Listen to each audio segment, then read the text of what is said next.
So it's just, I'm fortunate enough that I came here at the right time, and I had a name that was sexy enough for Fedor to be like, yeah, sure, I'll do it. Let's do it. I mean, I think we all know that Fedor wouldn't have come out to fight nobody. So I'm happy that at least I accomplished that much in my life to warrant an opportunity. What would you say to those that you mentioned right now you feel that he's the greatest of all time? There's many that don't feel that way. Mm-hmm. Do you have a response to those people that mention that and don't feel that he's the greatest of all time? Well, everybody's wrong. It's okay. But what's your opinion? What puts him over everybody else? The fact that he fought the best in the world at their primes, had an unbeaten record, won via arm bars, via knockouts, via TKOs, via arm locks. I mean, anything that he could do, chokes. I mean, Fedor is the best. He's the best all around. I mean, to show you, like, for example, like, I've never heard another person make a comment as such when he was fighting Andrei Arlovsky. And Andrei was getting his ass. He was whooping him pretty well. And pushing him back, which Fedor's not usually going backwards. And Fedor made the comment that he realized that something different was going to happen because Andrei's footwork changed. So just everything else aside, just from that, to have the presence of mind to be getting your ass whooped in the middle of a fight and to realize that something is shifting because of his footwork in the middle of an ass whooping is really impressive. Add into that the fact that as soon as something did change, when Andrei tried that flying knee, he threw the exact thing that he should have thrown and starched him in midair. Like, so you see it, you acknowledge it, you realize what's going on. As soon as it happens, you react immediately and then correctly. You're a fucking goat, man. Nobody else does it. I've never heard anybody else say anything like that. That's the goat. And follow up to that, a lot of people feel that he shouldn't be fighting anymore. Regardless, you're taking this fight because what it can do for you. It's a big name on your resume to build up your legacy. But do you feel that he should stop fighting given the performances that he's had in his last fights?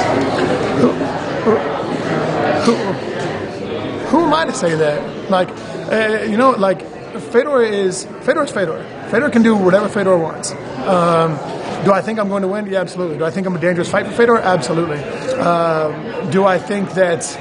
I think at this point, beating Fedor or Fedor beating me, I think kind of revalidates him. I think I'm pretty damn solid, and especially with the work I've been able to get in with my coaches, with my training team.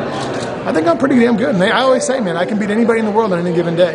And I can be one of the best in the world, if not the best. So, for Fedor to come in and try it out, that shows that he's a lifelong competitor and that he's never satisfied. He wants some more. So who am I to say he should quit?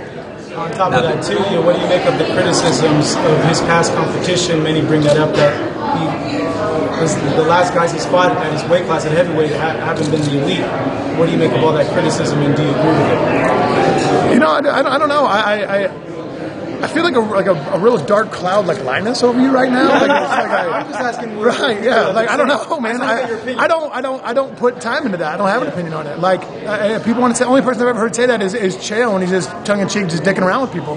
So like, I don't care. I wasn't involved in a Pride era. I'm involved in my era. I'm drug free. I'm sure Fedor is drug free.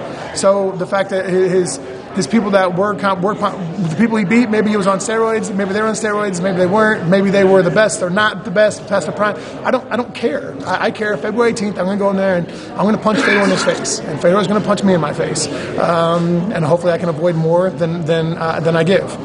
That's all I can give you. Hey, Matt, Dan, full contact fighter. I was wondering, Fedor is Fedor because of his power, because he's not just a great Sambo champion, because he's got that overhand right. Can you really prepare for that in your camp? Absolutely. Yes, I can. Yes, I can prepare for that for certain. The thing that is the challenge is he jumps into everything. He's got a tremendous amount of go.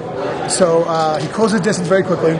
He jumps into his left hook. He turns that into a double under body lock, and is very good at getting people to the ground off that double body lock, whether it's a pull his back right hand turns into a shot. Next thing you know, for kind sure. of like Mayweather. Yeah. So if you play passive, waiting for the overhand right, then all of a sudden he's on your legs. If you play passive on the double on the left hook where he jumps into it and just try to play up here, then all of a sudden he's on your body lock. If you play the body lock, then you land on a hook. So he's great at what he does, and he always has been. That's why he's Fedor. But honestly, like I hear he's strong, I hear he's powerful, but so am I, man. And I throw straight down the pipe. So if anything comes looping around, I'm sure they know that I'm going to be throwing straight down the pipe as a counter. And Henry Hoof's the best striking coach in the country, or in the world. And I feel that we're prepared for that. you move with Henry to the gym? Yep, I'm a Henry guy, man. That's Henry's my striking coach. Coach Greg is my wrestling coach. Chris Idle's my mentor. So I do a lot of traveling back and forth and get as much as I can between the three of those.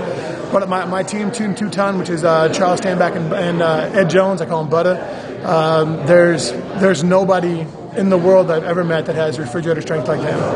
So refrigerator strength, you can pick up a refrigerator and carry a block. They're strong. Charles is a very strong Greco guy. So as soon as they get their hands on me, I know I'm in trouble, and there's a 5-point throw coming. So I've been prepared for it. I got Coach Tom Erickson, Big Cat, who always advises me and helps me out along the way. So I feel like the team I put together has kind of prepared me for this moment, and I've had a history of not succeeding at my biggest opportunities, and I plan on changing that. What would a win over Fedor mean to you? It means I get paid.